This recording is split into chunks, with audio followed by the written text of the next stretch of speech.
Romanos 11, vamos a leer del versículo 1 al versículo 10.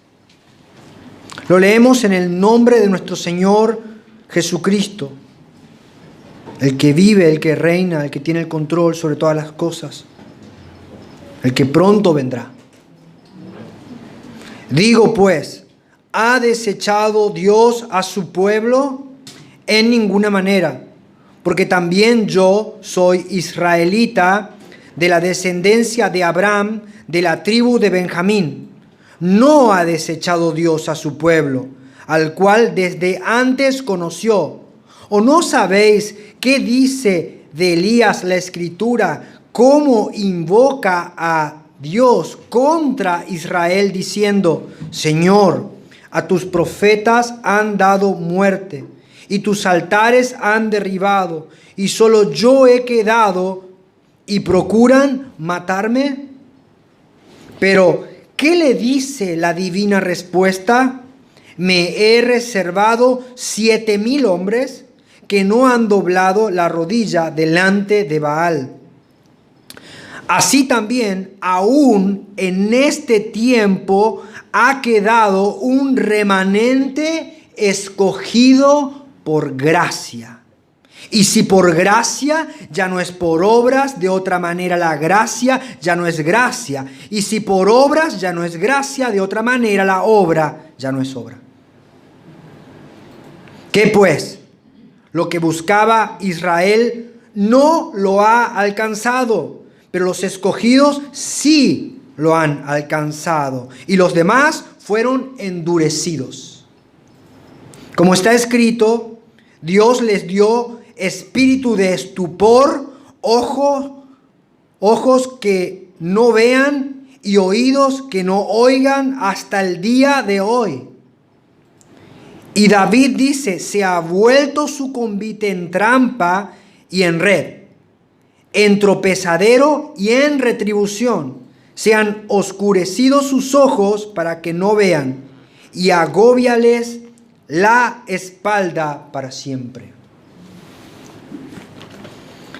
La verdad que este texto es un texto sumamente importante, profundo, difícil de desarrollar por el contenido que tiene. Pero antes de poder desarrollar el texto, quisiera por favor que tener un momento de introducirnos, una introducción antes de poder tocar el texto versículo por versículo. Pablo, en los primeros versículos de nuestro texto, está explicando por qué Israel no es el pueblo de Dios por el solo hecho de ser descendiente de Abraham. Aquí Pablo está diciendo una tremenda verdad. ¿Cuál es la verdad que está diciendo Pablo? Que ninguna iglesia, ninguna nación se salvará en masa. La idea de un pueblo escogido como una totalidad, como un grupo, es una idea que no se puede sostener bíblicamente fuera del margen de este texto que estamos leyendo. La relación con Dios es algo personal e individual. Cada uno tiene que darle a Dios su corazón y rendirle su vida. Dios no llama a una masa total, sino que llama a cada hombre y a cada mujer que se vuelva a Él. Una persona no se salva porque pertenece a una nación o a una familia, o por medio de una justicia y salvación que se ha heredado por sus antepasados. Se salva porque ha decidido personalmente entrar en comunión íntima con Dios. Amén. No se trata ya de toda una nación que es pueblo de Dios en un bloque, sino de un remanente que está formado por hombres y mujeres individuales que le han dado a Dios el corazón. El argumento de Pablo es que la nación judía no ha sido rechazada en su totalidad, sino que los verdaderos judíos no son la nación en su totalidad, sino el remanente fiel. Amén. Esto es muy importante, porque si podemos mirar esto en la palabra de Dios, veremos cómo esta verdad tiene aplicación para los romanos y para nosotros hoy en día. Pablo dice, Dios no desechó a su pueblo, Israel natural. Pero no son más el único medio por el cual Dios trae salvación a las naciones. Ya que antes eran el pueblo al que Dios le había confiado los oráculos de Dios, la palabra de Dios. Y si bien la salvación viene por los judíos, ya que Cristo fue judío y guardó la ley a la perfección y murió para darnos vida a todos nosotros los que creemos, el pueblo judío rechazó al autor de la vida y lo mataron como las profecías habían anunciado. Pero eso no quedó allí, sino que cuando Cristo resucitó y la iglesia fue constituida en Pentecostés, los líderes religiosos incitaron al pueblo para que se hostigue y que se prohíba que se predique la palabra de Dios. El pueblo de Israel. Hechos capítulo 4 versículo 16 dice, diciendo, ¿qué haremos con estos hombres? ¿Quién eran estos hombres? Pedro y Juan. ¿Qué había pasado? Ellos habían hecho un milagro en la puerta del templo y estaban predicando a Cristo. Y ellos decían, ¿qué haremos con estos hombres? Porque de cierto señal manifiesta ha sido hecha por ellos. Notoria es a todos los que moran en Jerusalén y no lo podemos negar. Sin embargo, para que no se divulgue más entre el pueblo, amenacémosle para que no hablen de aquí en adelante a hombre alguno en este nombre. Y llamándoles, les intimaron que en ninguna manera hablasen ni enseñasen en el nombre de Jesús. El pueblo de Dios, el pueblo judío, era perseguido por todas las naciones por tener la palabra de Dios. Pero ahora pasa de ser perseguido a ser perseguidor de los que creían en Cristo. ¿Lo puede ver? Y perseguían a los que llevaban la verdad de la salvación que ya ha sido consumada en Cristo. Estos hombres que eran rechazados por todo el mundo por tener la verdad, ahora ellos perseguían a la verdad.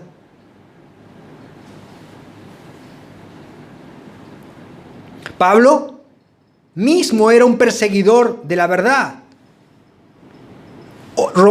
Hechos capítulo 8 versículo 3 dice, y Saulo asolaba la iglesia y entrando casa por casa arrastraba a hombres y a mujeres y los entregaba en la cárcel.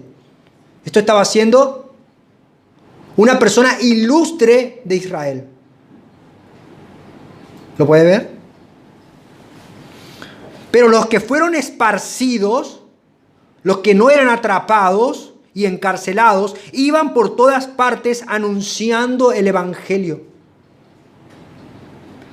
Y fíjense, en este momento histórico, en este momento que nosotros podemos ver en la palabra de Dios, está pasando algo. Dios está pasando de usar un pueblo como portador de la verdad y está empezando a usar otro pueblo como portador de la verdad.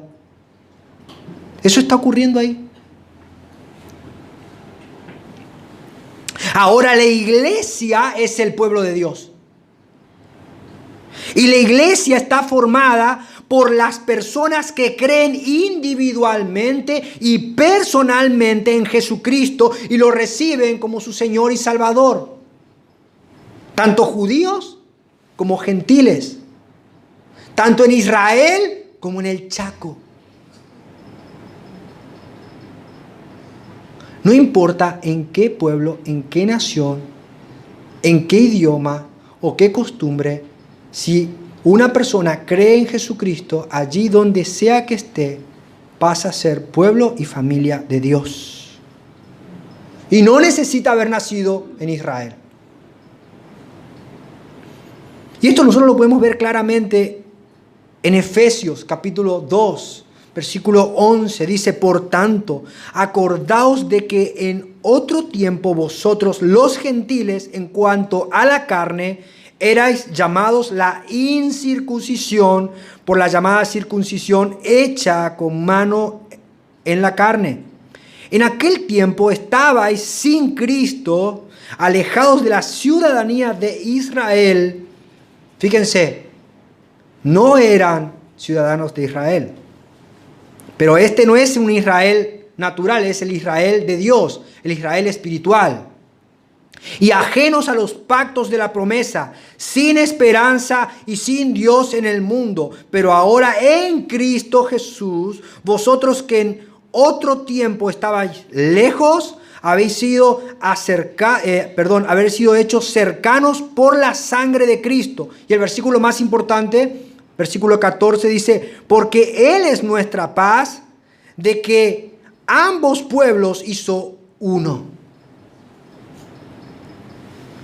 derribando la pared intermedia de separación, aboliendo en su carne las enemistades, la ley de los mandamientos expresados en ordenanzas, para crear en sí mismo de los dos un solo y nuevo hombre, haciendo la paz, y mediante la cruz reconciliar con Dios a ambos en un solo cuerpo, matando en ella las enemistades. Y vino y anunció las nuevas de paz a vosotros que estabais lejos y a los que estaban cerca. Porque por medio de él los unos y los otros tenemos entrada por un mismo espíritu al Padre. Así que ya no son extranjeros, ya no son advenedizos, sino conciudadanos de los santos y miembros de la familia de Dios.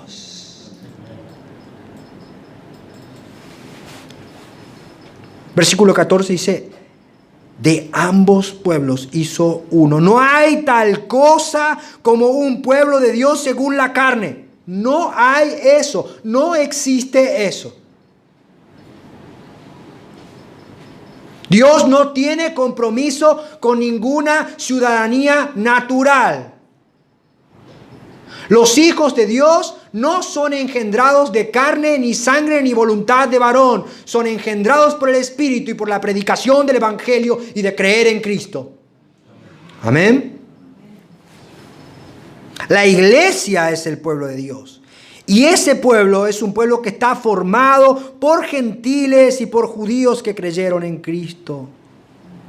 Como pudimos ver, el pueblo de Israel, ahora estoy hablando de la nación según la carne, el pueblo de Israel tuvo condiciones inmejorables,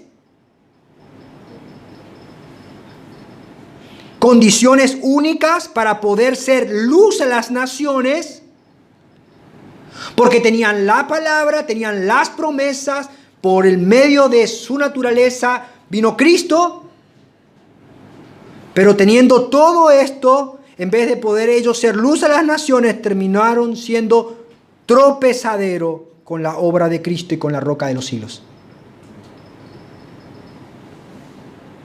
Así que esto es un marco muy interesante para que nosotros podamos ver nuestro texto. Esta es la introducción. Vamos a nuestro texto. Romanos 11, versículo 1. Dice, digo pues, ¿ha desechado Dios a su pueblo? En ninguna manera. Porque también yo soy israelita, de la descendencia de Abraham, de la tribu de Benjamín. No ha desechado Dios a su pueblo, al cual desde antes conoció. ¿O no sabéis qué dice de Elías la Escritura? ¿Cómo invoca a Dios contra Israel diciendo: Señor, a tus profetas han dado muerte y tus altares han derribado y solo yo he quedado y procuran matarme? Hasta ahí. Dios no desechó al Israel natural totalmente o definitivamente. Siempre hubo y siempre habrá personas que van a creer en Cristo. ¿Por qué? Porque fíjense que de hecho el instrumento más efectivo que se conoce y que se conoció para la propagación del evangelio en el mundo antiguo fue Saulo, que luego fue conocido como Pablo de Tarso. ¿Y qué era Pablo? Era un judío. Este judío trae a la memoria y les recuerda a otros judíos el momento tal vez más penoso y más oscuro y más triste de la historia de la nación de Israel, para hacerles recordar que Dios, en el momento más oscuro, más triste, en el cual el pueblo se había levantado en contra de Dios, aún en ese momento Dios nunca abandonó a su pueblo. Elías era el profeta en la noche más oscura de la nación de Israel. Acab era el peor rey que tuvo la nación. Él estaba casado con Jezabel. Esta mujer era sacerdotisa del culto de Baal. Había diseminado la idolatría por todo Israel. La nación adoraba a Baal y adoraba a Jehová a la misma vez. Pero esto no era suficiente para esta mujer maligna.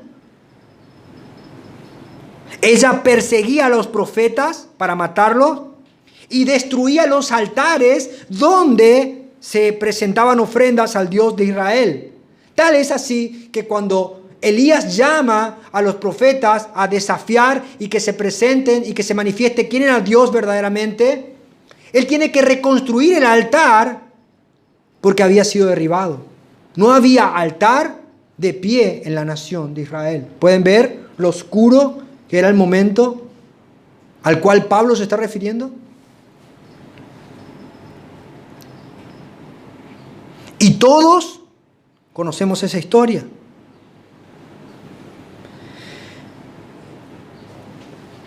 Y fíjense esto, que si bien Elías y la nación entera, toda la nación que se había reunido allí, pudieron ver milagros y la manifestación de Dios de una manera visible y extraordinaria, la nación no se volvió a Dios.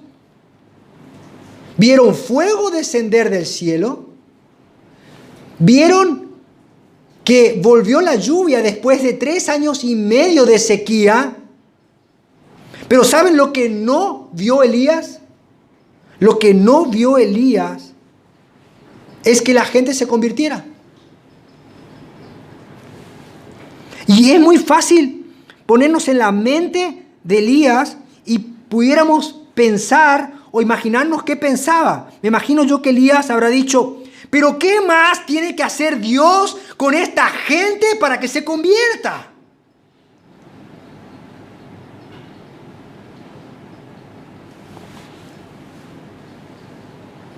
Elías no vio a nadie volverse a Dios, así que él huyó, deseó la muerte y clamó en queja a Dios contra la nación de la cual él mismo era oriundo. ¿Lo puede ver? Y fíjense lo que dice Elías: Señor, a tus profetas han dado muerte y tus altares han derribado y solo yo he quedado y ahora procuran matarme. Cuánta decepción había en el corazón de Elías al ver que sus parientes no se querían convertir. Y es la misma decepción que estaba en el corazón de Pablo. El mismo sentir. Así que Elías cayó en una profunda depresión. Y nuestro tema hoy, lo que vamos a hablar es la gracia de Dios y la elección. Ese es nuestro tema, lo que vamos a hablar. Pero acá hay un subtema muy importante, es como un apéndice dentro del mismo tema y que nosotros vamos a sacarle mucho provecho si lo estudiamos. Así que yo me voy a tomar un poquito de tiempo y quiero hablar de lo que estaba pasando en el corazón de Elías, un siervo de Dios. ¿Por qué? ¿Por qué es tan importante? Porque Elías cae en una profunda depresión y una tristeza agónica porque él no ve gente convertida, él no ve hermanos. Porque él no tenía otros hermanos con quien llevar la carga. ¿Lo ve? ¿Lo puede ver? Solo yo he quedado. No vio a nadie convertido. Vio fuego descender, vio la lluvia venir, pero no vio hermanos. Y ahora nosotros podemos ver en esto la importancia que tiene la compañía de los hermanos. ¿Lo puede ver? Aquí podemos ver como la persona que no tiene comunión con la iglesia, sin importar cuánta unción tenga, con cuánta intimidad viva con el Señor, o cuántas obras haga, o cuántos prodigios haga el Señor por su vida, a través de su vida. Si ese hombre no tiene comunión con otros hermanos, prontamente va a empezar a sentirse solo y desesperado. Elías veía milagros, pero no veía convertidos. No veía a los hermanos, estaba solo. El doctor Sproul dice que las personas fácilmente pueden caer en el síndrome de Elías. Él lo denominó así, como un síndrome. ¿Y qué es eso? ¿Cómo se da? Las personas que tienen el síndrome de Elías se empiezan a aislar.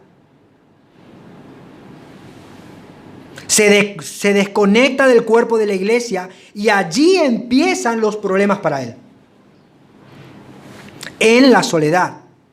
¿Por qué? Porque en la soledad se va a ver como si fuera que él es el único que está bien. Que sin él nada puede salir bien. Que no hay esperanza, que está solo, que sus luchas son luchas que nadie más tiene. Oh, lo que yo sufro, nadie más lo sufre. Pobre de mí. Que sus problemas son más grandes de los que nadie puede resolver y ni siquiera Dios. Porque él no ora a Dios, sino que se queja a Dios. No pide, se queja. Cae en una profunda depresión.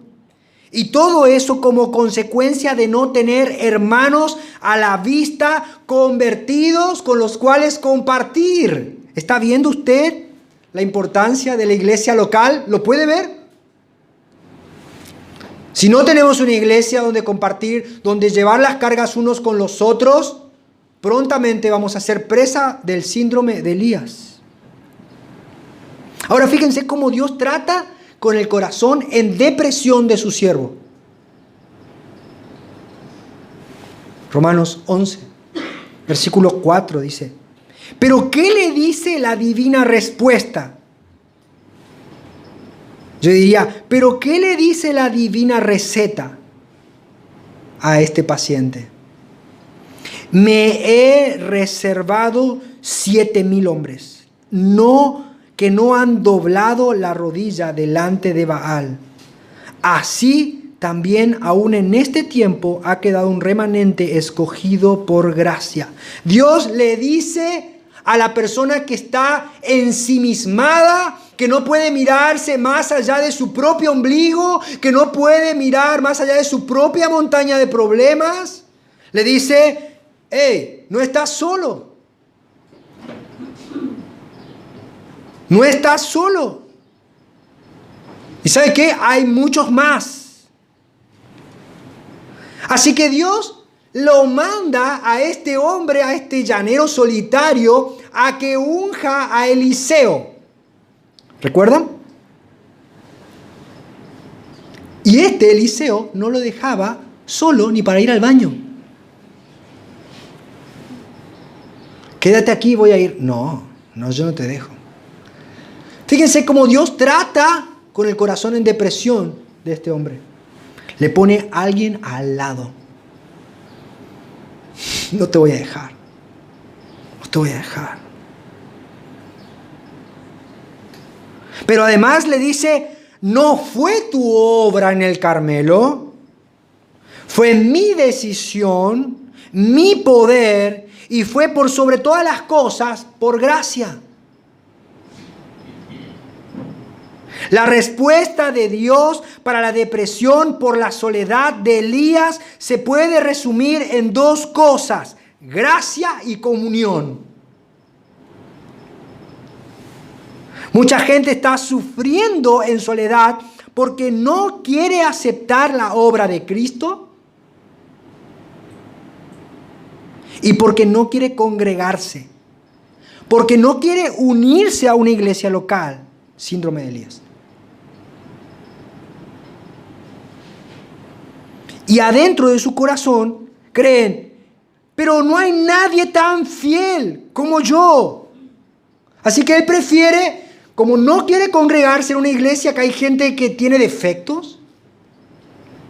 En la iglesia hay gente con pecado. Hay gente con problemas. Así que esta gente dice, no, me cuesta porque nadie es tan fiel como yo. Así que prefiere ser teólogo en línea. Prefiere mostrar al mundo su erudición. Así que prefiere corregir el error desde su blog cristiano. Prefieren hacer descender fuego en sus cuartos, solitos. Prefieren hacer su vida o su familia o su casa o su cuartito un lugar, un altar en donde adorar a Dios. Y ellos quieren o ellos pretenden que la nación se vuelva a Dios por sus profundas y sesudas reflexiones en redes.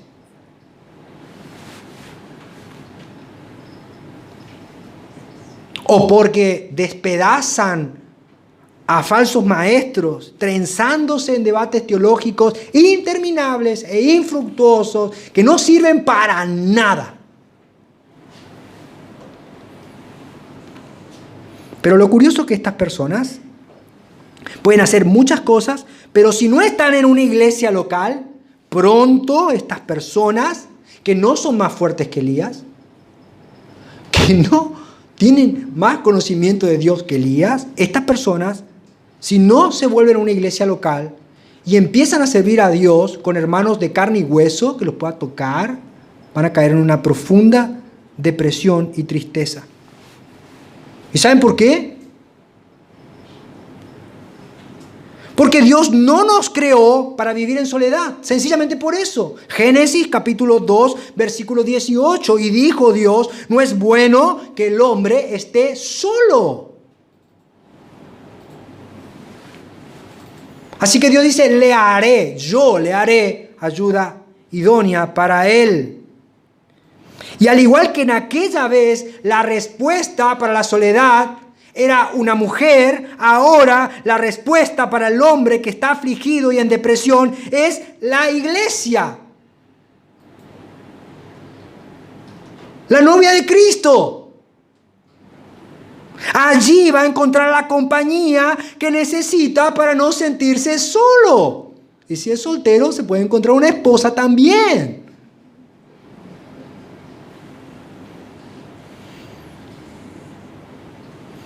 Ahora, yo quisiera hacer una pregunta. Tal vez ese puede ser el caso de alguien hoy aquí. O alguien que esté mirando este mensaje en algún lado.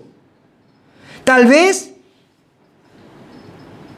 uno puede decir, bueno, pero yo asisto a la iglesia. Pero, ¿cómo está tu corazón cuando asistís?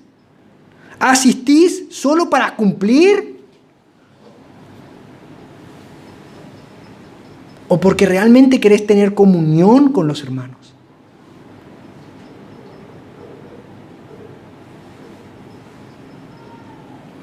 Viene a la iglesia, pero no es parte de la iglesia. No quiere integrarse, no quiero problemas. No, yo no quiero problemas, yo vengo. Levanto la mano, canto las canciones, escucho la prédica, doy la ofrenda y me voy. Si ese es tu caso, Dios te dice lo mismo que le dijo a Elías. ¿Qué haces aquí solo?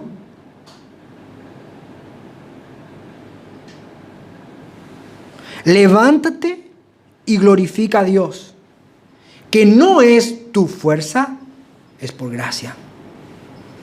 Y te manda a que te reúnas con tus hermanos, porque separados del cuerpo nos secamos. Hebreos 10, versículo 24 y 25, dice: preocupémonos los unos por los otros. Fíjense qué distinto es venir, escuchar las canciones e irse. No es eso la iglesia. La iglesia está constituida por personas pecadoras que están en un proceso de santificación, a los cuales Dios nos manda a soportar y a perdonar como Cristo nos perdonó, y además a preocuparnos por ellos. Por el difícil, pastor, por ese. ¿A fin de qué? De estimularnos al amor. Yo no siento amor. El amor no es un sentimiento, campeón. El amor es un mandamiento y es una orden. Y nosotros podemos amar, no por nuestras capacidades, sino porque ahora el Espíritu Santo mora en nosotros y nos da la fuerza para obedecer y a las buenas obras. Y dice, no dejando de congregarnos como acostumbran a hacerlos algunos, sino animándonos unos a otros, y con mayor razón ahora que vemos que aquel día se acerca. Miren qué práctico que es Dios. Es muy práctico. La respuesta de Dios a la depresión por el síndrome de Elías es la iglesia. La iglesia. Pastor, hay un montón de problemas en la iglesia. Sí. Sí. La iglesia. La respuesta de Dios para tu problema no es la soledad, sino la compañía de tus hermanos. ¿Por qué? ¿Por qué Dios receta esto tan incómodo? Porque Dios dice que donde hay 2 o 3 reunidos en medio, allí está Él. Por eso. En los cultos de oración, en los cultos de domingo, en compartir las cargas unos con otros. Y lo curioso es que en este tiempo de pandemia tenemos que tener en cuenta que no hay nada más esencial que venir a la iglesia. No, pastor, yo no puedo ir a la iglesia porque ocupo mi tiempo de salida, el permitido de salida, para ir al súper. Hermano, te pregunto, ¿para vos el súper es más importante que la iglesia?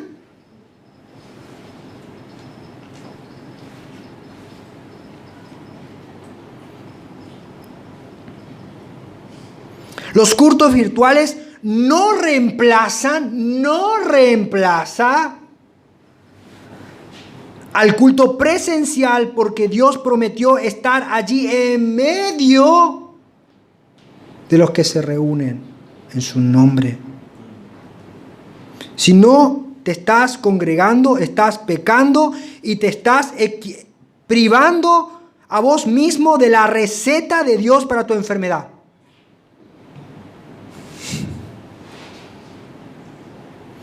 Yo muchas veces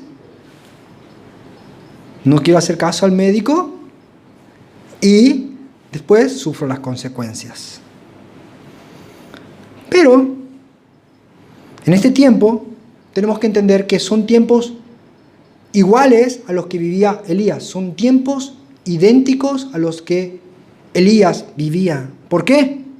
Porque se ha metido en la iglesia el sincretismo. El sincretismo es una idea que trata de hacer cohabitar dos ideas que son contrarias, pero el sincretismo trata de hacer que estas ideas que son contrarias cohabiten sin forzarlas, tratando de conciliarlas. Y fíjense, la gente adora a Dios, pero también adora la psicología. Y dice, vengo a la iglesia, escucho el sermón, pero no le cuento mi problema a los hermanos o le digo para que oren por mí, sino que me voy al psicólogo y le pago en la semana y él me escucha.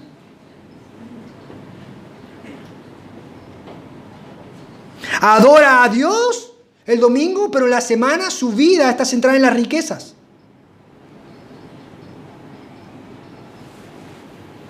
Adora a Dios y a sus obras, porque necesita, anhela ser reconocido por lo que hace. Y esto es terrible, porque estamos cayendo en una idea equivocada. Y empezamos a creernos indispensables. Nos cuesta ver lo que Dios hace alrededor nuestro. Empezamos a correr en dirección equivocada y en depresión. Y luego es muy difícil volver. Empezamos a desconfiar de todo el mundo, de todos. Y creemos que si Dios no hace las cosas por medio de nuestra intervención, nadie lo hará. Solo yo he quedado. Ay, pobre. Pobre de la nación. Porque yo estoy solito. Solo, solín, solito. El solo yo he quedado es el grito sagrado del orgulloso.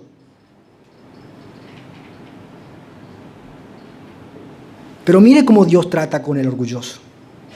Dios le dice, me reservé. Yo lo hice. Y no tuviste nada que ver acá. Lo hice yo. Me reservé un pueblo fiel, escogido por gracia. La respuesta de Dios al orgullo humano es la gracia. Si los hombres no recordamos y abrazamos la elección de Dios por gracia, solo nos queda la desesperanza. No hay esperanza fuera de la elección de Dios y fuera de la elección incondicional por gracia.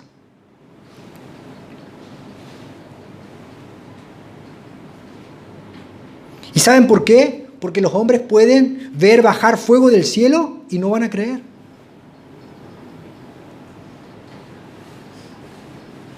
No van a creer a menos que hayan sido escogidos por Dios desde antes de la fundación del mundo. Hermanos, y fíjense qué importante esto, hablar una y otra vez de la gracia y de la elección de Dios. Pablo lleva 11 capítulos de su carta magna de teología, de la obra más maravillosa de su obra como apóstol, lleva 11 capítulos de su compendio teológico más elevado y sigue hablando del mismo tema una y otra vez.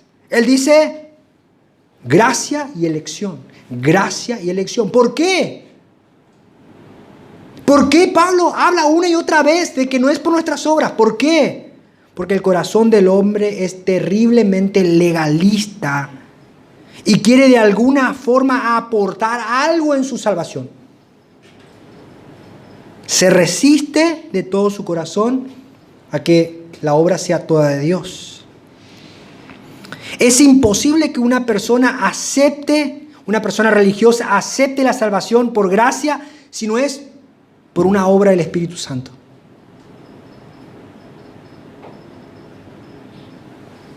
El hombre siempre está dispuesto a hacer algo para ser salvo. Todas las religiones del mundo dicen que el hombre debe hacer algo para ser salvo. Pero el cristianismo y la Biblia dice que no hay nada que podamos hacer para ser salvos. Solo creer en aquel que lo hizo todo por nosotros, Cristo. Y saben, eso derriba nuestro orgullo, lo patea, lo elimina y elimina cualquier tipo de jactancia personal.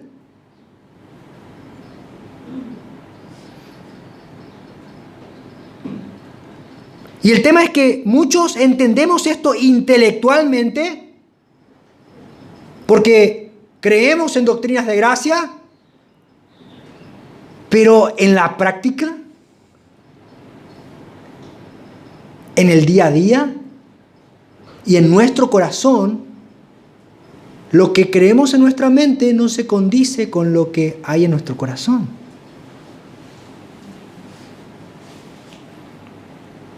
Porque nos empiezan a surgir preguntas para rebelarse en contra de esa verdad. Y alguno dice, bueno, pero si me dicen que crea y que me arrepienta, es porque algo tengo que hacer. Sí, pero si crees es porque Dios te dio la fe para creer.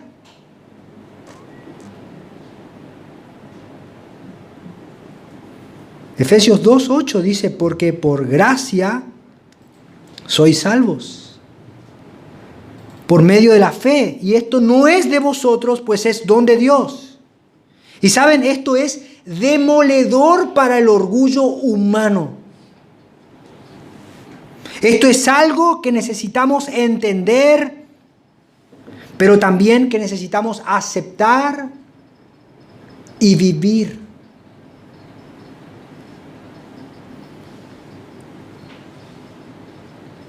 Pero si ponemos algo de nuestras obras, tan solo un poco de nuestras obras, tendríamos derecho a jactarnos delante de Dios y delante de otros.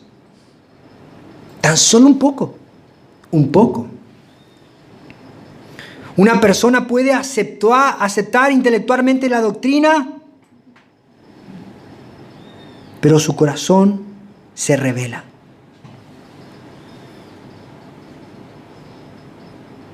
Están tratando a ocultas, cuando nadie le ve, de poner un poco de su obra. Ellos necesitan demostrar que tienen algo extra. No pueden aceptar que son iguales a otros en culpabilidad. Ellos piensan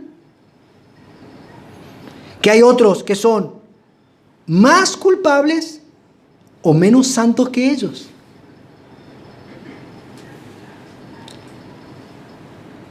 La idea de que no tienen nada especial y no pueden aportar nada para su salvación es algo insoportable para el corazón religioso humano.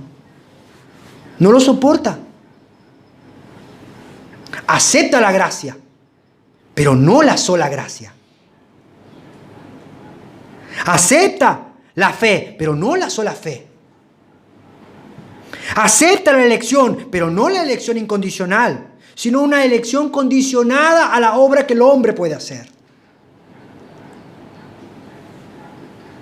Siempre el hombre quiere violar la salvación tratando de argumentar que no fue solo Dios el que los salvó, sino que hay algo en ellos mismos que lo hizo. Y si ellos pueden poner un poco de su obra, pueden jactarse y pueden enorgullecerse. ¿Recuerdan al fariseo? ¿Cómo oraba? Él decía, te doy gracias porque no soy como Jonathan. Porque yo oro. Y porque yo ayuno. Y porque yo diezmo. Obras. Obras. Obras. Los judíos decían, cree, pero también circuncídate. Obras. Cree, pero guarda las fiestas. Obras. Cree, pero guarda el sábado. Cree, pero que no coma cerdo. Cree, pero.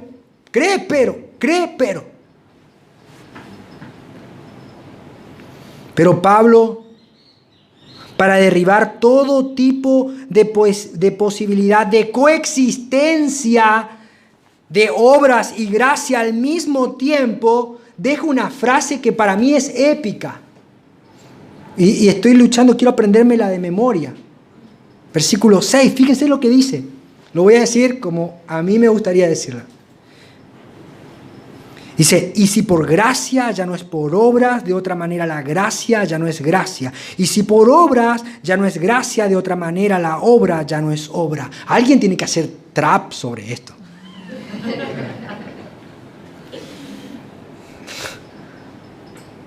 Algo bueno, no toda la basura que se escucha. La gracia y las obras no se llevan bien. No pueden verse. Si hay algo de gracia, las obras no estarán ahí. Si hay algo de obras, la gracia no se presentará. Y esto puede traer un poco de problemas a la hora de la aplicación práctica. Porque alguno me va a decir, ok, no es por obras, así que no voy a hacer nada, me voy a sentar a esperar que la gracia me llueva. Y parecería que la gracia nos va a caer del cielo como con un baldazo. Y estamos esperando algún tipo de emoción violenta que nos sacuda.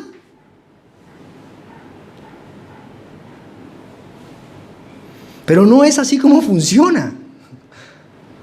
No. Sino que debemos de todo nuestro corazón buscar a Dios y pedir perdón por nuestros pecados y tratar de conocer a Dios cada día. Pero si hemos sido perdonados, debemos entender que todo lo que podamos hacer siempre es por la obra de la gracia de Dios y no nada bueno que hayamos hecho nosotros. Amén. Amén. Nunca hay una causa en nosotros por la que podamos ser salvos. Siempre es en Dios. Todo es en Dios. Si no entendemos esto y queremos poner un poquito de nuestras obras, vamos a generar problemas en la iglesia y vamos a generarnos problemas a nosotros mismos. La elección y la gracia es el remedio de Dios para el orgullo de los hombres, para el engreimiento de los hombres religiosos, la solución para nuestros corazones soberbios que no aceptan que somos todos iguales delante de Dios. No es Israel. No es el domo de hierro. No es la circuncisión, no es el shofar. No. Somos todos iguales delante de Dios.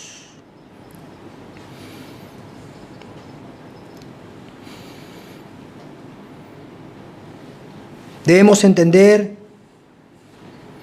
que no es gracia más obras. No es gracia más obras. Es gracia que obra. Los hombres que recibieron la gracia de Dios van a creer en Cristo y van a vivir para servirle en obediencia, pero nunca van a argumentar que fueron ellos, sino que siempre van a reconocer que todo es por gracia de Dios. Todo, total y absolutamente. La conversión de Pablo, dice Pérez Millo, fue una conversión violenta. Dios le llamó conforme a su propósito soberano de una manera tan directa que le hizo imposible resistirse a la realidad y negarse a aceptar al Salvador, en quien nunca hubiera creído a no ser por la acción directa y fulminante de Dios. Sin embargo, el ejercicio de la fe fue voluntario, puesto que él mismo dice, no fui rebelde a la visión celestial. Así que no tenemos que esperar.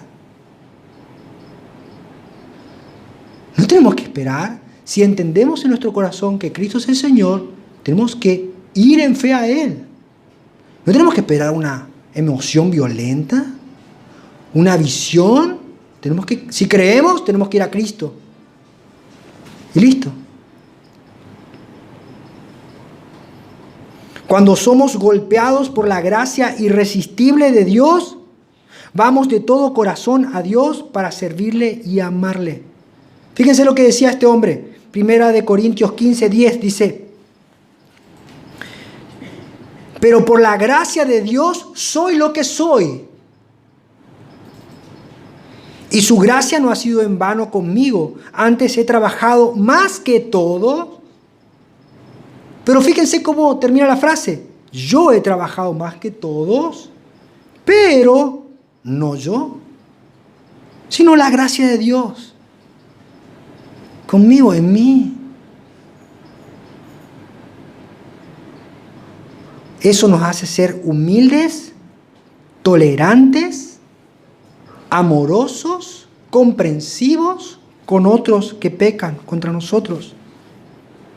Y además nos evita que nos enorgullezcamos, que es un mal terrible. Filipenses 2:13 dice: porque Dios es el que en vosotros produce así el querer como el hacer por su buena voluntad. Y añade: haced esto sin murmuración y contiendas. Si se hubiera escrito en chaqueño, esto hubiera dicho: no te agrandes, no te la creas. Pablo está diciendo una y otra vez que Dios no tiene un pueblo, que se merece ser su pueblo. No dice: ay, qué lindo este pueblo. No. Sino que Dios tiene un pueblo que Él decidió guardar porque Él quiso. Y nadie se merecía su amor. Y si decido hacerlo, y si decido tener un pueblo, dice Dios, es por mi buena voluntad, por gracia. Porque así me plació, dice Dios. Y eso debería hacernos humildes, agradecidos, serviciales, amorosos, dispuestos a ayudar y, si es necesario, aún dispuestos a morir por nuestros hermanos. Romanos 11:7 dice: que pues los que buscaba Israel no lo ha alcanzado, pero los escogidos sí lo han alcanzado y los demás fueron endurecidos. Israel no aceptaba la justicia en la obra expiatoria de Cristo. Ellos querían poner su propia justicia. Romanos 10, versículo 1 dice: hermanos, ciertamente el anhelo de mi corazón y mi oración a Dios por Israel es para salvación. Porque yo les doy testimonio de que tienen celo de Dios, pero no conforme a ciencia, porque ignorando la justicia de Dios, la muerte de Cristo, y procurando establecer la suya propia, no se han sujetado a la justicia de Dios. Porque el fin de la ley es Cristo para justicia a todo aquel que cree. Ellos creían que el fin de la ley era alentarlos a que se esfuercen a cumplir toda la ley para que ellos puedan ser sus propios salvadores. Pero la ley no fue dada para que se envalentonen, sino para que se decepcionen. Y para que busquen a Cristo. Y las personas que quieren ser salvos por sus obras no alcanzarán nunca la salvación. Nunca. Pero los escogidos, los que creen en Cristo, sí. Una persona que creyó, no creyó por su capacidad. Creyó porque Dios lo escogió desde antes de la fundación del mundo. Segunda de Timoteo 1:9 dice: quien nos salvó y nos llamó con llamamiento santo, no conforme a nuestras obras, sino según el propósito suyo y la gracia que nos fue dada en Cristo Jesús antes de los tiempos de los siglos. ¿Alguien puede decir amén a eso? Hermanos, tendríamos que estar como en un scrum, abrazados todos hoy aquí.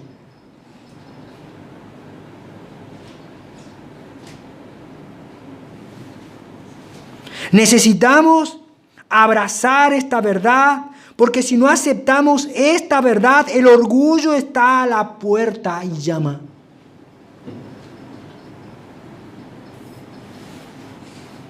Y esto va a minar nuestro corazón y va a llevarnos a vivir una vida angustiosa de religiosidad superficial y vacía. Pero saben, hay personas que no aceptan esta verdad y rechazan la gracia de Dios, pero no lo hacen sin consecuencias. Las personas que rechazan la gracia de Dios tienen consecuencias. Estas personas no quieren creer en Cristo y en su obra redentora, así que como no quieren creer, son endurecidos. Dios los deja librados a su propia maldad y prontamente se pierden en su propia oscuridad. Romanos 11 del 8 al 10 y terminamos. Como está escrito, dice, Dios les dio espíritu de estupor, ojos que no vean y oído que no oigan hasta el día de hoy. Y David dice, se ha vuelto su convite en trampa y en red, en tropezadero y en retribución. Se han oscurecido sus ojos para que no vean y agóbiales la espalda para siempre. Las personas que no quieren creer en Cristo son endurecidos progresivamente. Su propio pecado les va cegando cada vez más. Tanto que aquellas cosas que son buenas y provechosas terminan siendo de perdición para ellos. Fíjense esto, el pueblo de Israel tenía un banquete continuo en la palabra de Dios, pero al no creer, esa misma palabra termina siendo para ellos tropezadero y termina siendo su condena y su ruina. Lutero decía, el mismo néctar de la flor, hablando de este texto, es usado por la abeja para producir miel y alimento, mientras que en las arañas produce veneno.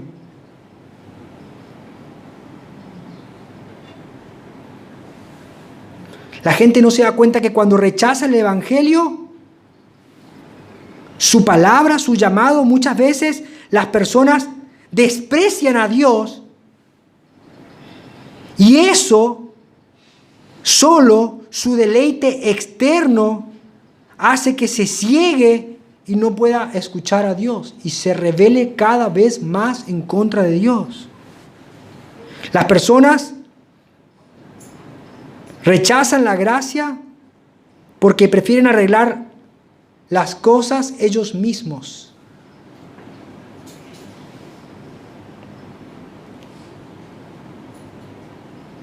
Y eso, en lo que confían, termina siendo su propia ruina. Conclusión, Dios no desechó a Israel. Pero su pueblo hoy no es una nación terrenal, sino que su pueblo es la iglesia. No nos debe alarmar lo que digan las noticias sobre lo que está pasando en la franja de Gaza. Debemos orar por la paz de todas las naciones. Debemos recordar que lo que Dios dijo que iba a hacer por medio de Israel, Dios lo cumplió en Cristo. Ya está. ¿Escuchó la frase? No, Israel es el reloj profético de Dios. Eso no es bíblico.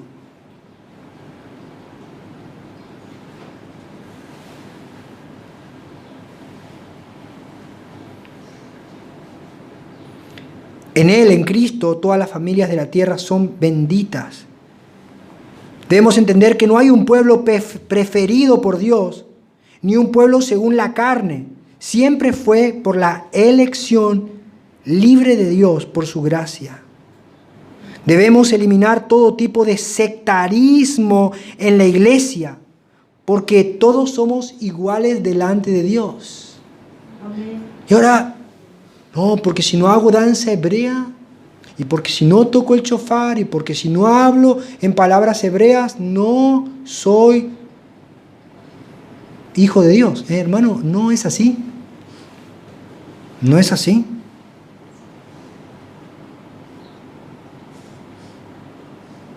Debemos luchar por la unidad de la iglesia y el amor a los hermanos. Debemos luchar para que nuestro corazón orgulloso no quiera hacer valer sus logros. Y este evangelio debemos predicarnos todos los días para eliminar todo tipo de orgullo y soberbia en nuestros corazones. Y recordemos que buscar la gloria del hombre lleva al endurecimiento y a la ceguera espiritual. La gracia es la receta de Dios contra el sectarismo, el orgullo, la soberbia, la arrogancia, los problemas dentro de la iglesia, la depresión.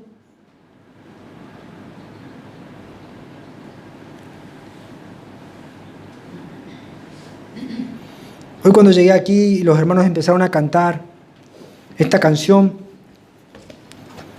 recordé y decía, cómo el Señor va uniendo todos, ¿no?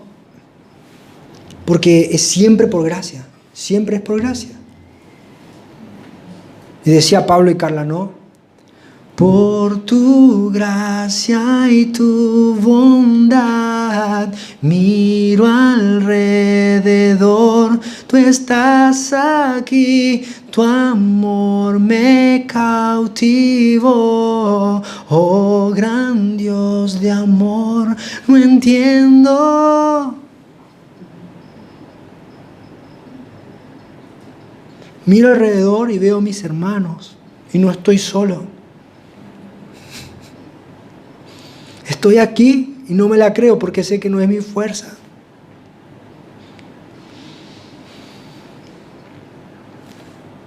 ¿Qué le parece si la cantamos juntos y nos despedimos en amor?